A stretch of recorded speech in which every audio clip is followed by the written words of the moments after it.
that Rutherford model. We've got that nice planetary model. The only thing we don't understand is why the electrons aren't getting sucked into the nucleus. But other than that, hey, this seems pretty good. We know where a lot of the mass is coming from. We understand neutrons.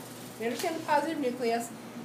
So this is where we delve over into particle physics and quantum mechanics, and the physics gets really hairy and weird and crazy. And a lot of it is way beyond the scope of this course. And it's tangentially related, but you have to know what it is in order to understand where we end up.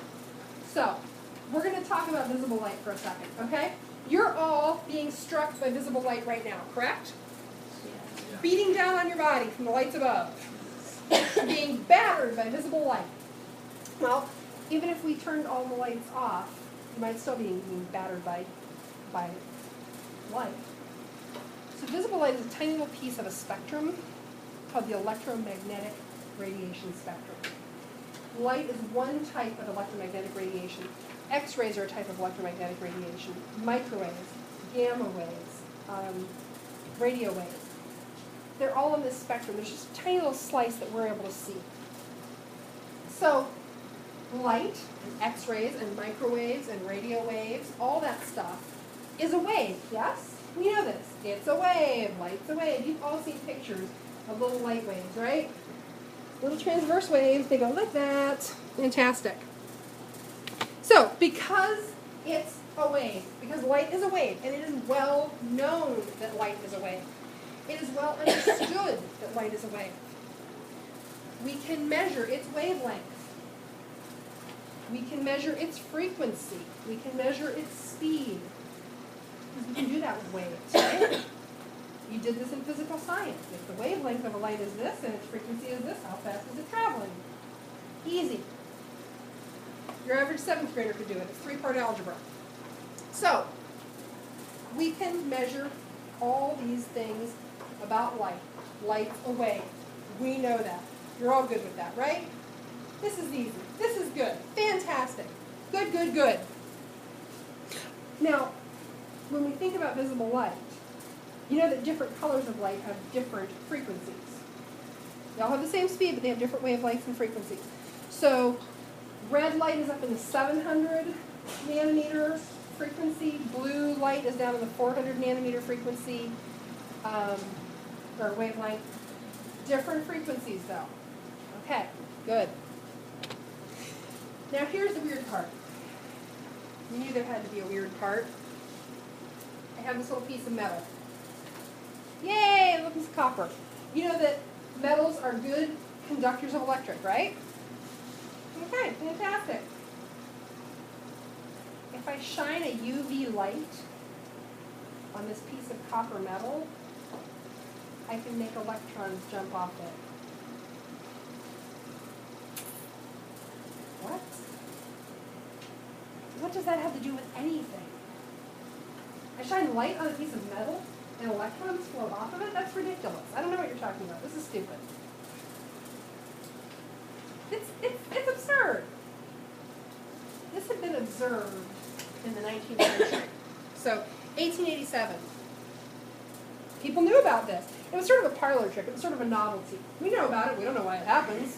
Why does it happen? I don't know. So, it was known. What was also known was that if the light that you were shining on it wasn't at a particular frequency, nothing happened. So not just any light would do.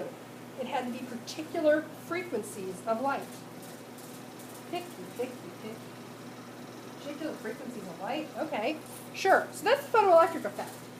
How the heck is that related to atomic theory? So, Max Planck, one of our first good German particle physicists. And in that picture, Max Planck is the gentleman with the bow tie. He's talking to another particle physicist. Do you know who the other one is? Niels Bohr. Yeah.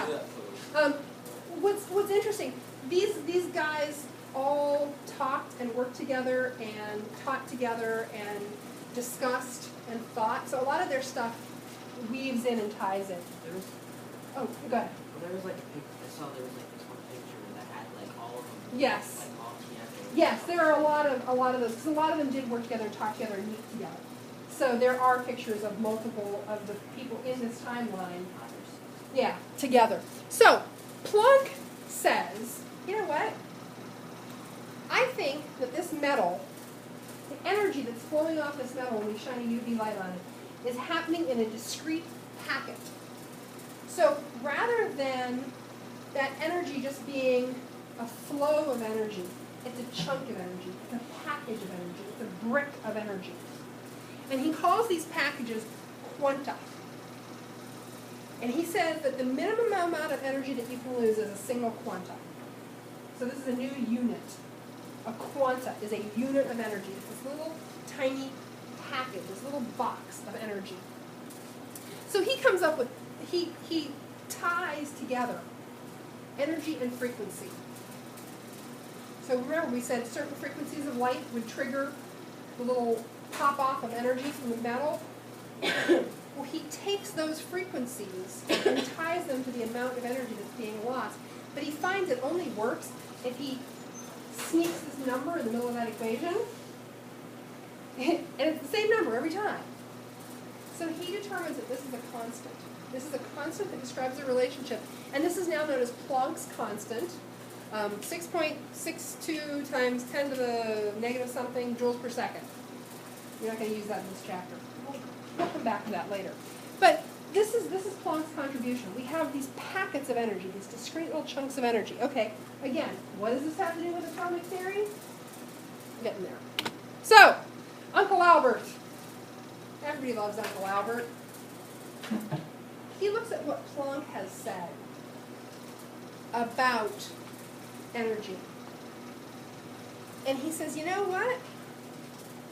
I think you're right, and I think that's because that light that we all know is a wave, that we can measure the wave-like properties of, is also a chunk. Light is both a wave and a particle. It's a wave, it's a particle, it's a wave, it's a particle. It's both! It's a fluorshine, it's a dessert topping, it's a fluorshine, it's a dessert topping. It's both! It's not one or the other, it's both of them simultaneously. You start to find that a lot of the quantum mechanics and physics stuff gets like that, where it's not this, it's not that, it's both of them at the same time, but they're different. What? So Einstein says, okay, so you're talking about quantas of energy. These chunks of light are photons. So the prefix photo means what? Light. Photography, light on paper. Photosynthesis, putting light together into chemicals. So photons are these chunks, these physical pieces of light. So now you can imagine as you sit there on a sunny day being struck by bazillions of little tiny chunks of light as they're smacking you about the face. What you do with that information in telling creative scientific lies to your younger siblings is beyond my purview. Have fun. Okay, so we're going to take a break here.